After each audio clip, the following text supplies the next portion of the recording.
सहन शक्तिटा एकटू कम एजন্য মহিলাকে বুঝদিল বলে। রাগ করিয়েন না মা বোন, দুটা কথা বলছি আর বারবার এই কথাটা আমি বলি। মহিলার দুটা আদত হলো বকরির মতন। কিছু গেলা মহিলার দুটা আদত হলো একটু মানে বকরির মতন। কিরকম জানেন? একটু মানে খুব ছোট জিয়ে মহিলা গেলা হয় কিরকম একটু মানে সহ্যটা কম। কত যেমন একটা উদাহরণ দিচ্ছি আপনাকে। আষাঢ় মাসে যখন আষাঢ়ের পানি হয় তখন দেখবেন যে মাঠে গরু চড়ছে, ভুঁইস চড়ছে, মেঘ হয়েছে, কোনো কথা নাই। আর একটা বকরিও ঠোকা আছে ভুঁইখানে, গরু চিল্লাই না, মহিষও হামলাই না, আর বকরিটাকে দেখেন যে কিরকম করে খালি চিলিয়ে চলে যাবে। হয় খুঁটা ভেঙে আসবে, চা দড়ি ছিঁড়ে বাড়ি পালিয়ে আসবে। ওর লেগে 4 ফোঁটা মেঘ কিচ্ছু হওয়ার নাই, কিন্তু তবে একবারে খুব বড় বিপদ ওর লেগে।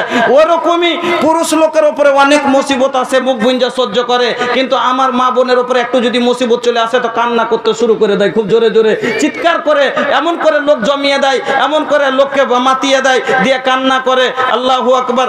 আর 2 নম্বর হলো যে আমার মা বোনের মধ্যে একটা গুণ আরো খারাপ আছে। কি?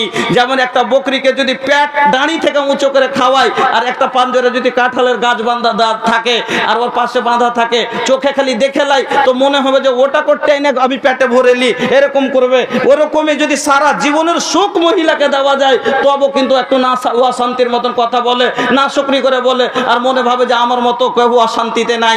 আমার বোনেরা শুকরিয়া সবুর করেন আপনাদের জীবনে। আল্লাহ আছে সবুর আর শুকুর খুব দরকার। আল্লাহ পাকের নবী এখনই মাওলানা বলছিলেন যে যখন মেরাজে গেছিলেন মহিলাদেরকে দেখলেন জাহান্নামের মধ্যে বেশি। তার কারণটা কি জিজ্ঞাসা করা হয়েছিল, তার মধ্যে এটা একটা কারণ ছিল যে একটা কি, যে এরা স্বামীর নাফরমানি আর এদের মধ্যে শুকুর সবুর নেই, এরা শুকুর সবুর করতে জানে না।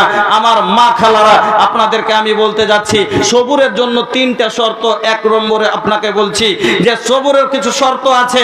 তো সবুর তো আমরা করছি, কিন্তু আমাদের সবুরে আল্লাহ রাজি হচ্ছে কি না, একটা আপনাকে প্রথম শর্ত আপনাকে একটা দেখাচ্ছি যে আপনার ধৈর্যটা আল্লাহকে রাজি করার জন্য হওয়া দরকার। আপনি যে সবুর করছেন তো এটাই নিয়ত করতে হবে যে আমি সবুরটা করছি শুধু আল্লাহকে রাজি করার জন্য। কোনই মুসিবত হয়েছে আপনাকে সবুরটা করতে হবে আল্লাহকে খুশি করার জন্য। 2 নম্বর, আপনার সবুরটা প্রথম মুসিবত থেকে করতে হবে। প্রথম মুসিবত থেকে, এটা নয় যে কান্নাকাটি করে নিয়ে তারপরে যখন মাইয়াত বাড়ি থেকে বিদায় হয়ে গেল, বেটার লাশ যাওয়া পর্যন্ত যখন থেকে অ্যাক্সিডেন্ট হয়েছে তখন থেকে ভিড়েছে কাঁদতে, আর কাঁদতে কাঁদতে কাঁদতে নিয়ে চলে গেল তখনও কাঁদছে, আর দিয়ে লাস্টে তখন সবুর করছে। এই সবুরটাতে কি আল্লাহ খুশি হবে, আল্লাহ রাজি হবে? বলেন। গালি গুপ্তা করে নিয়ে ঝগড়া যত রকমের কথা আছে সব বলে নিয়ে মুখে, আল্লাহ রাজি হবে না। শোনেন আরেকটা উদাহরণ দিচ্ছি, মনে দুঃখ নিয়েন না। একটা বাড়িতে বারবার আমি এই উদাহরণটা দিয়ে থাকি সবুর কিরকম হওয়া দরকার। প্রথম আপনাকে দেখাচ্ছি। একটা বাড়িতে 2টা মায়ের লোক আছে, 2টা যা, তো দুটা মায়ের লোকের 2টা মুরগি আছে, আর মুরগির কাছে মেলাটি করে ভাই বাচ্চা আছে। মা বোন ধ্যান দিয়ে কথাটা শুনবেন। একটার কাছে আছে 12-13টা, একটার আছে ওই 8-9টা এরকম বাচ্চা আছে। তো ওই বাচ্চাটির মধ্যে আছে একটা কালো বাচ্চা, আর এই বাচ্চাটির মধ্যে আছে একটা কালো বাচ্চা। তো কখন মুরগি গেলা যতক্ষণ আলাদা আলাদা নিয়ে বেড়াচ্ছিল তখন বোঝা যাচ্ছে যে হ্যাঁ এটি আমার আর এটি ওর। এবার বাচ্চা ছেড়ে দিয়েছে মুরগিটি, তখন বাচ্চাটি সবটি ঘুল মিলিয়ে গেছে।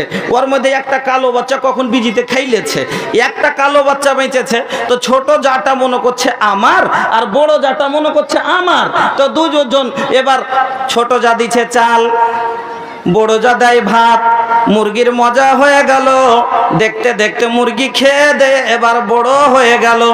যখন বড়কা হয়েছে আর একদিন মুখ লাল করে মুরগিটা টাপাটাপি করছে। এদিক থেকে বড় যা দেখছে, মনে ভাবছে আমার 10 টাকা, এদিক থেকে ছোট যা ভাবছে আমার 10 টাকা।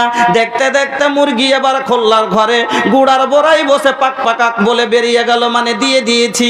এদিক থেকে ছোট যা, ওদিক থেকে বড় যা, 2 যা গিয়ে এবার হাত দিয়েছে। ডিমি একটা, মানুষ হয়ে গেল 2টা, দাবিদার হয়ে গেল 2টা। এবার কি বলে?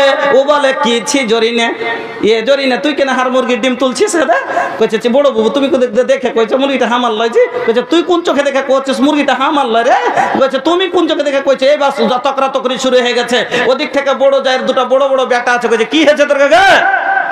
কইছে আরে হারগে মুরগিটা ডিম পেড়ে বার হলো তো ছোট মা কইছে হারগে কইছে ও চোখে দেখে কইছে ও দেখলে তো আর বেটারা খাড়ো আছে এবার তো পারবো না একে তখন বলছে খারে মাগি খা তোর লাগি জি জি করে 3 মাস থেকে বীজের মুখ থেকে আর শিয়ালের মুখ থেকে বাঁচি আর তুইলে আর ঢাইকে আজ তোর লাগি মানুষ করেছিল ডিমটা পেড়েছ তুই হাঁ করেছিলি লে তুই ডিম খাবি না তুই কি খাবি ওগুলো আপনারা জানেন আমি বলবো না যে কত ভালো জিনিস ওরা খাওয়ায় যত নোংরা আছে সব খাইয়ে দিয়ে তোর কইছে তোকে সাদকা ছেড়ে দিনু রো মাগি তোকে সাদকা ছেড়ে দিনু সবুর করে লিনু এর বদলা আমি নিব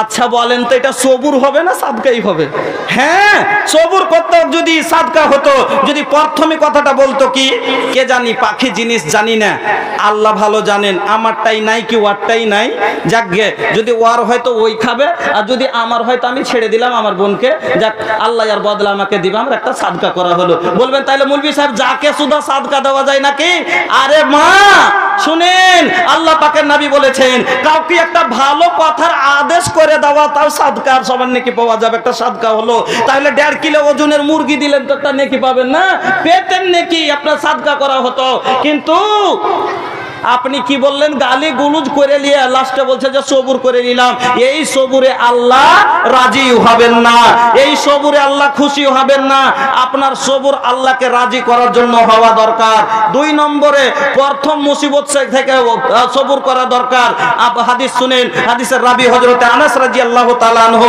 উনি বলছেন একদিন আল্লাহ পাকের নবী রাস্তা দিয়ে চলে যাচ্ছেন রাস্তার ধারে এক কবরের পাশে এক মহিলা বসে বসে কাঁদছে আল্লাহ পাকের নবী ওই মহিলার কান্না দেখে মহিলাকে বলছেন ইত্তাকিল্লাহ আল্লাহকে দেখে ভয় করো ওয়াসবিরি সবুর করো এভাবে কাঁদিও না বন্ধু আমার মাখালা কিছু গলা মহিলা থাকে খুব কর্কশ ভাষার ওর ভাষা খুব একটু খাইস্টে হয় ভালো কথাও যদি বলা যায় তবে একবারে টেढ़া করে উত্তর দেয় যেমন একটা স্বামী স্ত্রীতে ঝগড়া লেগেছে দিনে রাতে বিবি সে করেলা ঝগড়া दिन रात बीबी से करेला झगड़ा तलाक देबे और मारेला बजरा तलाक देबे और मारेला बजरा लगता एकर कोनो गौवा समाज नहीं खे हाँ समाज नहीं खे हम हो कैसन मुसलमान बनी लाज नहीं खे हम हो कैसन निशान बनी लाज नहीं खे किछु गला लोके एमन आछे आल्लाह रे आल्लाह जीवने 25 बार करे तालाक दिए बसे আছে ইয়া তো আক্ষর জাহিল কিছু হলো না হলো এবার কিছু হলো না হলো তালাক দিয়ে দিনু মানে তুললে তালাক দিয়ে দিলে আমার বন্ধুরা তালাকে রাগ চলবে না তালাকে মজাক চলে না জাহিলিয়াত জবাব বুদ্ধি বারবার তালাক দিয়ে থাকে এরকম খালি মহিলার সাথে আর ঝামেলা ঝগড়া লেগেই থাকে স্ত্রীর সাথে খালি আর দিন রাত টেনশন হতেই থাকে এমন টেনশন করি তাহারা লাগে ফরিস্তা ले जाई तोहरो जान हो रोवत रह जाई लइका लइकी रोवत रही कुल खानदान हो मौलाना अल्ताफ हुसैन साहब की बड़ी लड़की की तबीयत अच्छा उनकी बड़ी लड़की की तबीयत खराब है हाँ उसके लिए शिफा की दरखास्त दुआ की दरखास्त किए हैं उनके शिफा याबी के लिए लगभग 5,000 है क्या 5,000 रुपया है अच्छा तो उनके लिए दुआ कीजिए अल्लाह से कि अल्लाह उनको सिफाए कामिला दे अल्लाहुम्मा आमीन अल्हम्दुलिल्लाहि रब्बिल आलमीन वल आक़िबतु लिल मुत्तक़ीन वस्सलातु वस्सलामु अला सय्यिदिल मुरसलीन रब्बिरहमहुम अजहिबिल बास रब्बन नास वस्फि अंता साफी ला सिफा इल्ला सिफाउका सिफा ला युगादिरु सकामा या साफिल मरीज फस्फि मरीजाना अल्लाहुम्मा अंताल मुस्तारिद आय अल्लाह তুমি ডাক্তার তুমি সার্জন তোমার চেয়ে বড় ডাক্তার কেউ নাই মাবুদ গো তুমি যা অসুখ দিয়েছো তুমি সব জানো আল্লাহ পৃথিবীর কোনো ডাক্তার না পারলো তোমার পক্ষে সম্ভব মাবুদ তুমি শিফায়ে কামিলা দিয়ে দাও আয় আল্লাহ তোমার নবী বলেছেন সাদকা করলে বালা দূর হয় এই হাদিসের উপরে বিশ্বাস করে মাবুদ গো এই 5,000 টাকা তোমার নবীর মাদ্রাসায় দিয়েছেন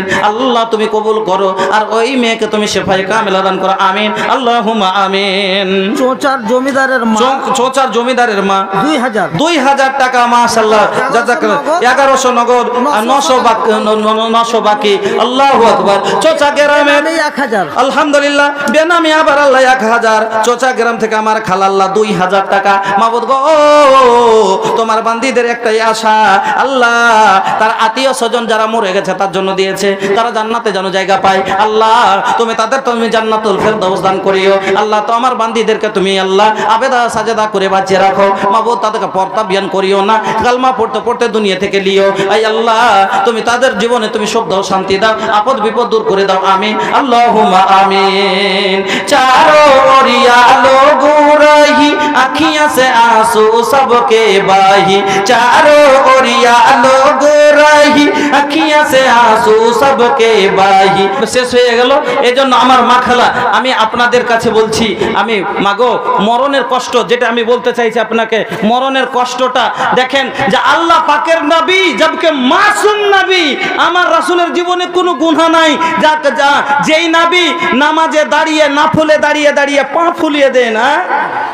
কোরআন জিনকার বাবাতিয়া हो मोरे मनवालो भावे, निम्मन बाटे उनके बतिया हो, सुने जिया ललचावे।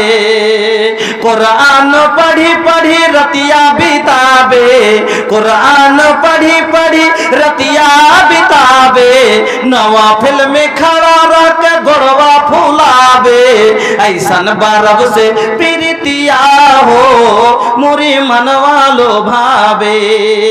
যেই নবী সারা রাত আল্লাহর ভালোবাসায় দাঁড়িয়ে পা ফুলিয়ে দিতে পারে, সেই নবীর যদি মরণের সময় এত কষ্ট হয় আমার মায়েরা, তাহলে আপনার আমাদের মরণের সময় কত কষ্ট হতে পারে।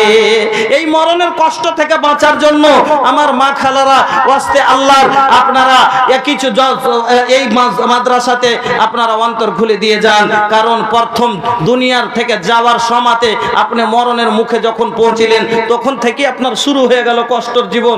এজন্য এই আপনি খাস করে মরণের পরে কবর থেকে পরিত্রাণ নেওয়ার জন্য, কবরটা একটা এমন জায়গা যেখানে আমার মায়েরা চিন্তা করেন যে এখন যদি আপনাকে কবরের পাশে দিয়ে হেঁটে যেতে বলি, লাইটলি আপনি যেতে পারবেন না।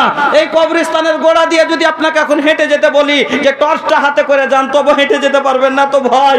তবে একটা জীবিত মানুষ, চতুর্দিকে গা গেরাম লোক দেখতে পাচ্ছেন, একটা হাতে লাইট নিয়ে কবরের পাশে দিয়ে যেতে আপনার এত ভয় হচ্ছে, তাহলে বলুন এই অন্ধকার কবরের মধ্যে আপনি কেমন করে থাকবেন? যে কবরের ব্যাপারে আমার রাসূল বলে গেছেন, যে কবরের ব্যাপারে আমার নবী বলে গেছেন, প্রত্যেক দিন আল্লাহ কবর আপনাকে ডাক দিচ্ছে, আনা বাইতুদ দুদে, আনা বাইতুল যুলমাতি, আনা বাইতুত তুরাবে, আনা বাইতুল ওয়াহদাতি, এইভাবে আপনাকে ডাক দিতে আছে যে মানুষ শোনো, আমি হলাম একার ঘর, আমার কাছে কোনো সাথী নিয়ে আসতে পারবি না। আমার কাছে যদি তোর সাথী হয় তাহলে তোর কে একটাই সাথী হবে, সেটা হলো তোর জীবনের আমল। আল্লাহ পাকের নবী বলেছেন যে মানুষ যখন